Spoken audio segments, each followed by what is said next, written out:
if you have like a strong feel or opinion on, say you wanted something changed, it's like going into that conversation in a respectful manner of, this is what I'm thinking. We might need to change this because the clients express that they really live in the house in this way. Yeah. Sometimes I'd even be like, I really like what you've done actually, but the client likes this. Yeah. So it's kind of like, I'm on your team, but I'm also on their team. Yeah, Some might call it manipulation, but the client is, at the end of the day, it's their home, they live in it. So I don't really care about anyone but them. Welcome to Behind the Design, a podcast where we unfold the details behind the designs we know and love and explore how each project comes to life. I am Camilla Ingall, owner of Unfolded, an interior design and styling studio.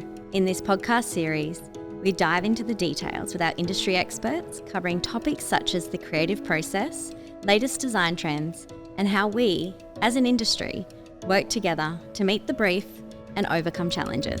Let the conversation begin.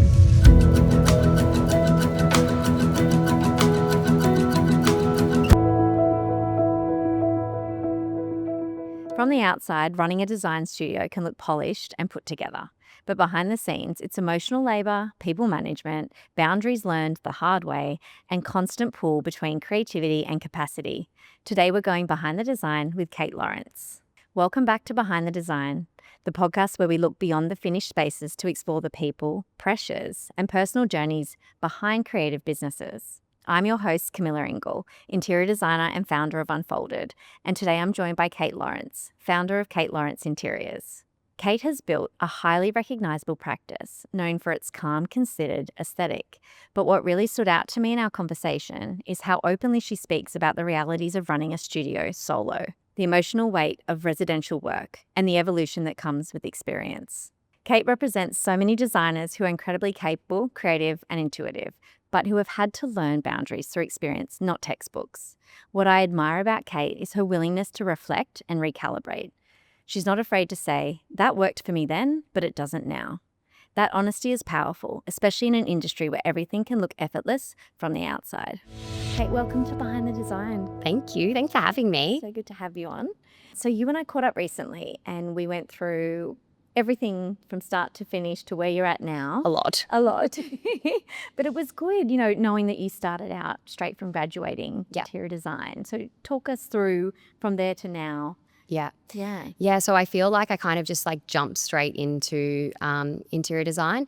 I think the reason why it kind of happened that way was because when I was studying design, it was more so to do it for myself and like our own sort of developments that my husband and I were doing. And then it just kind of like naturally evolved into this business. So I feel like a little bit like ignorance is bliss, sort of starting a business that way.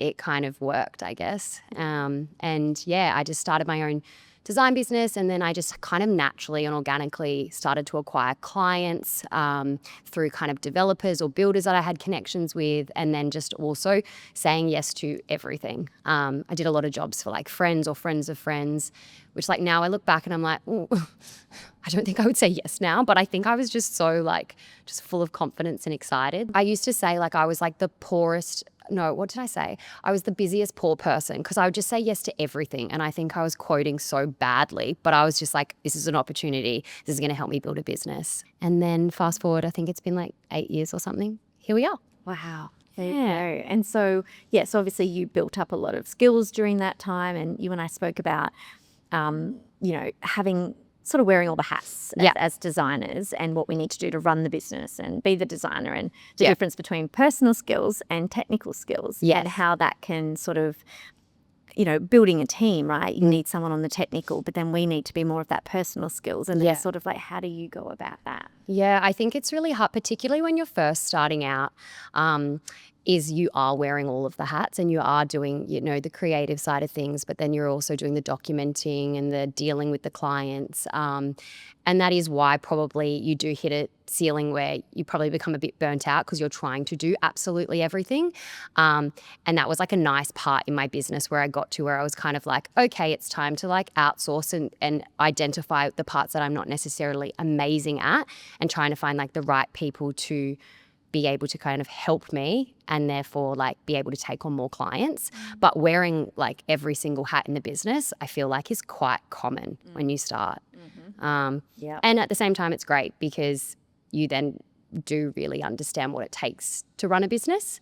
Experienced all of those roles. Yeah, exactly. Because I feel like if you were working for somebody else, you might just do like a part of the business there. You might be like, okay, cool, I'm doing the documenting, or, that if you're not taking a lead on a job, you might just be doing a small portion. Whereas when it's your own, you're literally doing absolutely everything. Yeah, it's like creative director. Yeah, exactly. Overseeing, like the umbrella of the whole Of every, project. yeah. Yeah, absolutely. Yeah. Off the back of that, it sounds like, when you get to that point, those personal skills are more where you sit, having that sort of client facing. Definitely. Quite a lot of confidence in that. Yeah, absolutely. And I think we spoke about this a little bit when we've caught up before, but it is very much about the personal side, those personal skills that you have, because you can be extremely talented and creative, but if you don't have this personal skills to work with people, whether that be builders, tradesmen, or the client themselves, it makes your job quite difficult.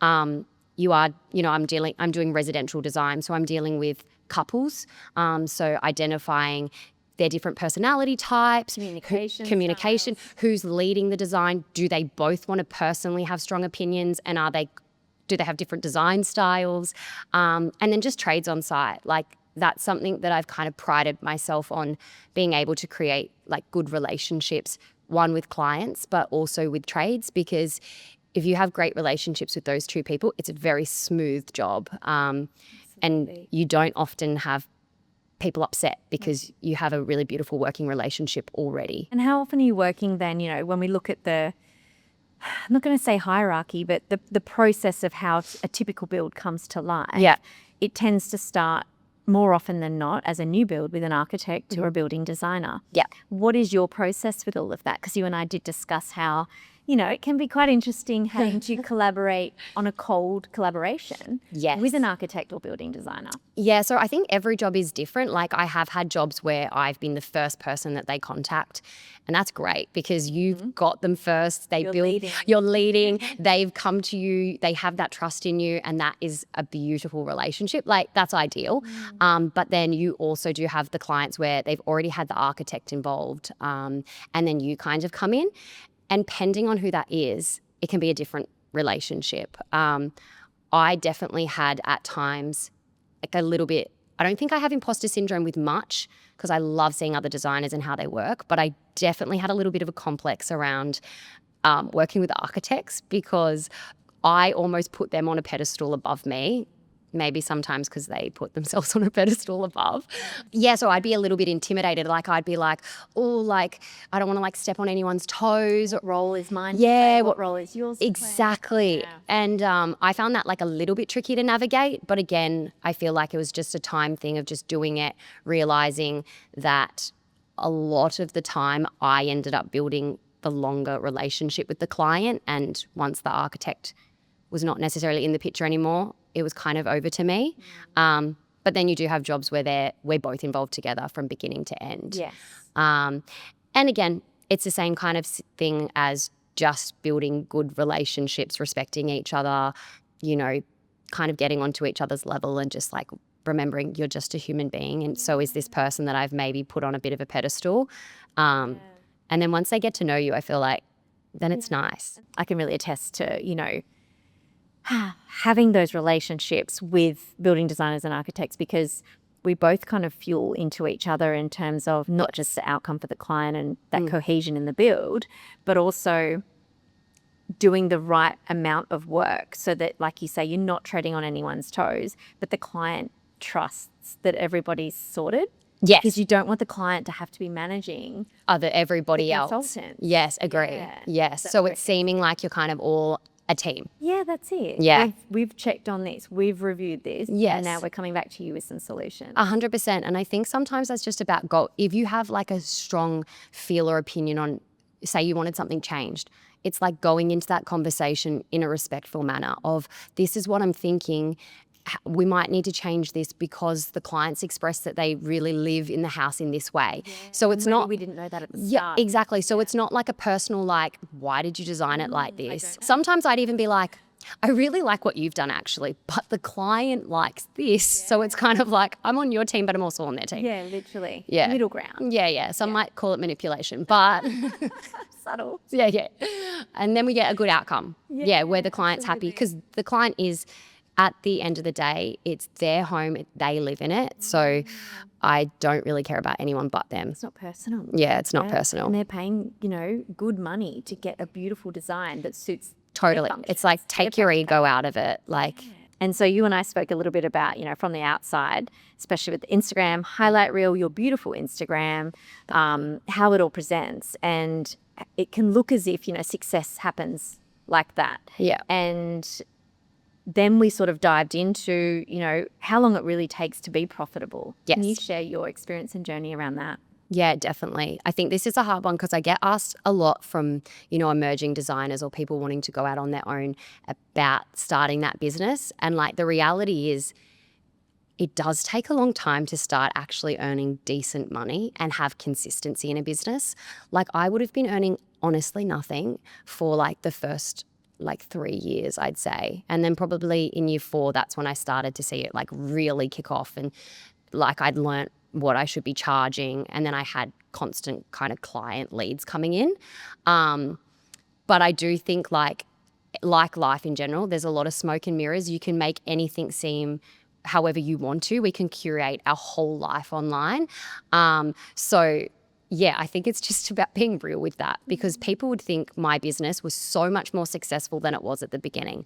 Like, I'd have people contacting saying, can I work with you or can I intern with you? And I was like, oh my gosh, here I am at my kitchen bench. Like, no, you can't. So yeah, I do think like probably took me about 3 to 4 years to then be like a fully, like an actual business where it's like a really good income, consistent work. Expanded the team. Yeah, so I probably expanded in like maybe like year 2 to 3, and that was just because I couldn't actually take on more work until I had people helping me. I was like at capacity. Yeah, I was like, how could I do any more? And I wasn't charging properly. So then that made it harder, because it's like, how can I do more and make more money? And I don't literally have any more time in the day to be able to do it. And when you're doing absolutely everything, you're then losing that the creativity, because you're just like zapped from like doing the admin.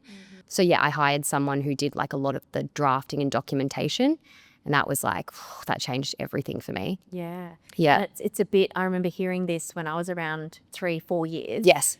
And things were feeling quite heavy if I wasn't making the money I wanted to be making, or I thought I was meant to be somewhere bigger and louder and stronger. I remember having a conversation at an event, chicken or the egg. Yes. You either hire now and then keep bringing those jobs in and hope that everything just works out. Yeah. Or you don't hire and get the jobs in and then hire. Exactly. But then you're feeling quite last minute recruiting, training. There's so much in that process, right? And we're not just training someone in the basics like CAD. Oh, no. Emails to clients. Yes. Project management, programmer. Yeah. Software. So much stuff, There's so much stuff to learn.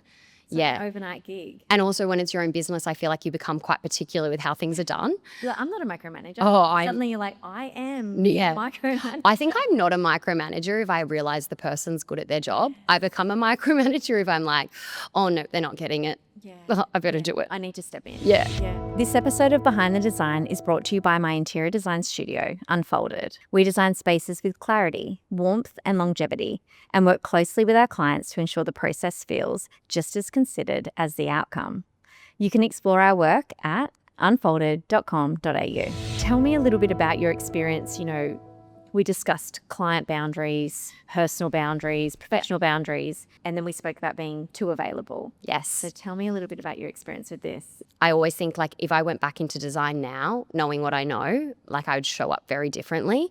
And I think that's because, as you just touched on, I didn't have any boundaries around like communication, and I just was so available because I was so desperate for like the clients and everyone to like me. So it's like, well, for them to like me, I've got to be available all the time. And what I've kind of realized now is like that's not true, but I think it's not sustainable. No. And I've had so many little moments throughout my career where I'm like, oh my gosh, this is like so bad. Like, you know, I'm about to walk down the aisle on my wedding and I've got a builder calling me, or like Christmas Day, I'm getting emails from clients and it's like, wow, like I have enabled all of that behavior by being so available. And then you build resentment, but the resentment is literally coming from your own actions. It's like, I'm not resentful towards the builder or the client. It's like I created that. I allowed them to think that that was okay. And I think that's because it was just me in the business for so long. So it was very personal. Whereas if you have like a little design team, it's kind of like you can, you know, it's like you leave your office and sorry, like business out, we're closed. Like it's 5 p.m. done now. Whereas I will get the messages at like 9 p.m., 10 p.m. when people are at home, they finished their work day and they're thinking about their house. That's when they clock on and are ready to communicate. So just little things like having a work phone. Have you done that? Well, because we'll get to this, but because I've stopped taking on client work now, I have not got a work phone, but I do feel like I don't think I have to write back instantly. So when clients still message on the weekends. And not always available. Yeah, not always available. Yes. So I definitely have developed that. Like I'm like, I'll come back to them on Monday and say, hi, happy Monday. Hope you had a nice weekend. Whereas previously I'd be like, I need to write back now. And that's just a control thing. I think that was a control thing, thinking things are going to, you know, fall apart if I don't write back, or they're going to be angry with me. And it's like at the end of the day, it's building nothing. It moves very slowly building. So like they don't really need you right then and there. No. Yeah, but I think that's just come from experience. Yeah. And I actually had a chat with my business coach around this type of thing, and they even said, you know, when a client could text you, particularly on a Friday at 5 o'clock when they're sitting down with their partner having a wine and going through the plans, you're thinking, well, now it's my weekend. Yes. And if I don't clock off now, I won't clock off till probably 7:30. And it's a perfect example where she said, don't reply to the text, reply via email on Monday morning. Yes. And consolidate it with maybe a few other things you would like to raise and just check in with. 100%. It's like moving that off text where it's super personal to email where it becomes professional. Yes, that's it. And so you just keep bringing them back. And she said over time, then they'll know that text will come back to it. It's literally you're training them. Yeah. And I think if you started that way in the beginning, it's easier. There's no training. Yeah, like they don't have your number. Yes. And it's little things, catching yourself, not going, oh, just send me that photo via WhatsApp. No, because they now have you for life and they will WhatsApp you for 2 years until their build's complete. Yeah. So if we circle back to the residential projects, would you say that you've mainly worked on residential? Have you dabbled much in the commercial space? Yeah, mainly residential. Like commercial, I've done like small projects, like a Pilates studio. Yeah. But no, I've pretty well always been in residential. Okay. Yeah. And then we spoke about the difference with, you know, working with residential clients creates a lot more sort of emotional investment. Yeah. Even when we don't deliberately want to be emotionally invested. Yes. It takes more mental space. And just how, you know, you're now, you know, you've moved to Melbourne, you're now moving to this next phase. Yeah. How would you reflect on that, and what do you think you would do differently? So I think what I've learned and what I would do differently is definitely just around those boundaries and making sure that communication is kind of kept, you know, online, not to like with personal phones and things like that. And just I suppose like my learnings throughout the years is like quoting effect like properly too, which I think is really hard for new designers because there's not like a rule book on how much things should cost. And so they do find it hard. And I just learnt through trial and error of like listening to other designers or chatting to people about like what I could quote. So yeah, just I think boundaries and quoting effectively so you actually, it is worth your time. Making sure you have things in your contract like around like variations, and which to be honest I struggled to like stick with, but I think you really have to, because otherwise you will burn out at some point. And I feel like I've been there, done that. And I would be different going back into it. But I think that those two things alone is what can really kind of like take away that joy of the job. And so if we then move into, you've gone from being Sydney-based to Melbourne-based. You've been down there for a year now with your partner, husband. And in that time, you have developed 2 side businesses. Yes. For Kate Lawrence Interiors, which is Sleep-Ins. Yeah. And Inside Scoot. Yes. So tell us a bit about both of those.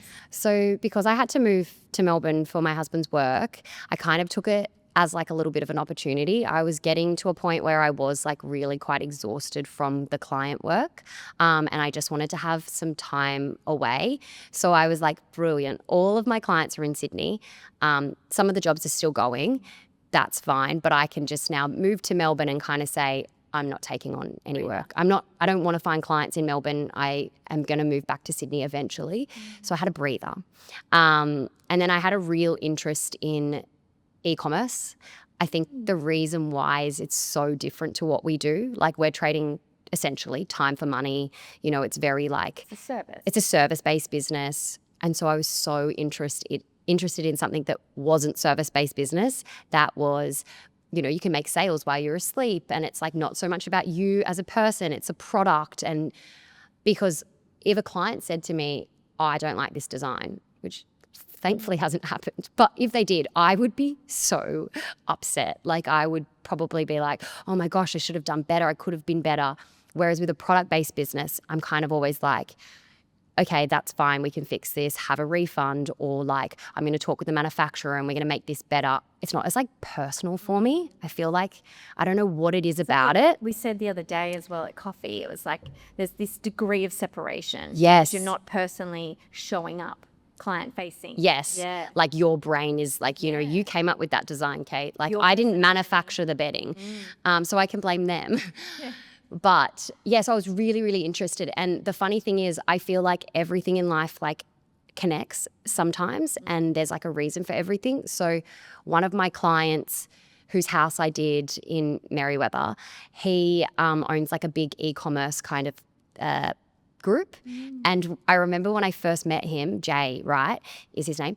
I remember when I first met him, I thought one day I'm going to start a product-based business and like I'm going to work with you. And now it's so funny because I'm in his program and I'm like, oh, so weird. I'm in your program as like a student, not as your designer. Yeah. Yeah. So that's been kind of cool to see, like doing his house and now having a product-based business, which is his strength. Absolutely. And so Sleep-Ins? Yes. Linen? Yes. Yeah. So what was the catalyst for Sleep-Ins? So my husband really hates French linen, which like I as a designer, and you probably too, like love. It looks so beautiful in projects. It's organic. It's gorgeous. Whereas he's like, it is so scratchy. It is awful. And weirdly, I had a lot of male clients who would say that to their partners, like, no, please don't buy that scratchy material that you buy. So I was kind of like, this is like a cool space to go into to create something that's beautiful, aesthetic, really comfortable. Luke loves it. A lot of my male clients would really like it. And I hadn't seen it done like, not that it probably hadn't been done well. The actual material is beautiful, but just like the whole vibe of it, the aesthetic, the feeling when you like get your delivery and open the box and the colors. That particular fabric being bamboo, I haven't seen done in that way. So I was like, I'm going to make this like a cool product. That's so good. Yeah. And so it was about a year, but it took you to... Yeah, from beginning to like finding a manufacturer, getting samples, and then getting it shipped here. It was probably like a year before launching. And then Inside Scoop was also created around the same time. Was that about 12 months ago? Yes. Yeah. I took on too much, too many projects, too many personal builds. Yeah, 3 businesses. So Inside Scoop, which is like a love project and definitely needs more work and like more time put into it. But you only have so much time in the day. But the idea of Inside Scoop was because my favorite thing as a designer was dealing with suppliers. I love suppliers, love coming here, seeing all of this like beautiful joinery, dealing with like stone places and materials and handles and tapware. Like I love it. Like my sample library was like my favorite thing. And I thought that was the thing I knew nothing about when I studied, and I had to learn that on my own. I had to make those connections, research, and I thought, how cool would it be if I had an ebook where someone could buy it who themselves is into interiors but hasn't had the time to research these things.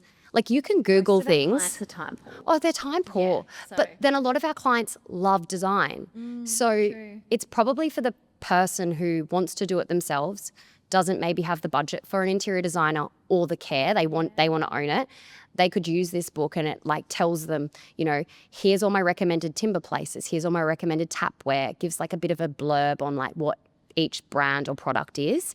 Yeah, it's a brilliant idea. Yeah, and they can take that, they can use it as they please. It clicks through to the products. And yeah, it's just like a good resource to have because I took all of that information from years and years of like meeting these people. Yeah. And Yeah. also experiencing what materials are worth. Yes, investing. Yeah. Sometimes you get the ad or you get the book or you look at their Instagram, but they may not be as quality a product compared to something else similar. So Exactly. you're coming from that place of I've experienced it. I've used this in a property. Yeah. It is scratch resistant or Yes. it isn't scratch resistant. Yeah. Don't put that down with dogs. Exactly. Or do it and it'll look beautiful for a short period of time. So in all of that then, Kate Lawrence Interiors has pared back a little. Yes. Sleep-ins is the main focus. Yeah, I would say Sleep-ins is my main business. Kate Lawrence Interiors is still there because there's still client work. A breather. Just having a breather. Yeah. And Inside Scoop is just like a little passion project. Like It's here's developing in the back. yeah, I would like to take it further, but I think it's just about timing. Yeah, of course. Yeah. So it's been enjoyable. A little bit of everything. Yeah. Okay, so if I could ask you, what does success look like to you now compared to 5 years ago? Oh, 5 years ago. Oh my gosh. I feel like success to me has changed in the way that like, of course I want to earn good money, but I think it's like freedom. It's just like feeling free. Like when I started my interior design business, I probably thought that was freedom because it was like, it's my own business. I'm not working for anyone. But because of the way I set it up and I didn't put those boundaries in place, ultimately I did not feel free. I felt quite suffocated at times.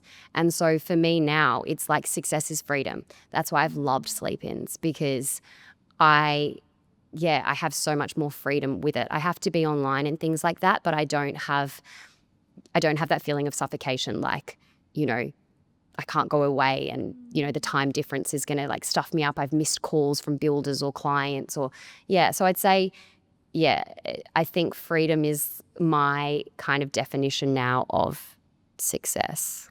And so, so you do see yourself returning to interiors, but potentially when you're back in Sydney. I think I actually, like never say never, but I don't think I'll do client projects again. I mean, obviously at the moment I'm doing 3 personal projects. That's with your husband? That's with my husband. So I'm definitely still in the interior world and I love it, like I do. But in terms of client work, I do a lot of stuff for friends because I'm always doing love jobs. So for you. Sometimes I'm like, what am I doing? But I do like to help friends because I'm like, oh, I know how easy I can make it for you. You've got so many decisions to make and you don't even know about it yet. Or when they're sourcing from like places that Yeah, and I'm like, we can do better. And again, that's a control freak in me that's like, I'll help you. Yeah. So I don't actually think at this present point, I don't think I will go back to client work. I think it's something that I will always do as like personally and just for the love of it and for friends. But I think I'm kind of going into a different kind of phase of my life and different direction. It's exciting. Yes, I know. It is exciting.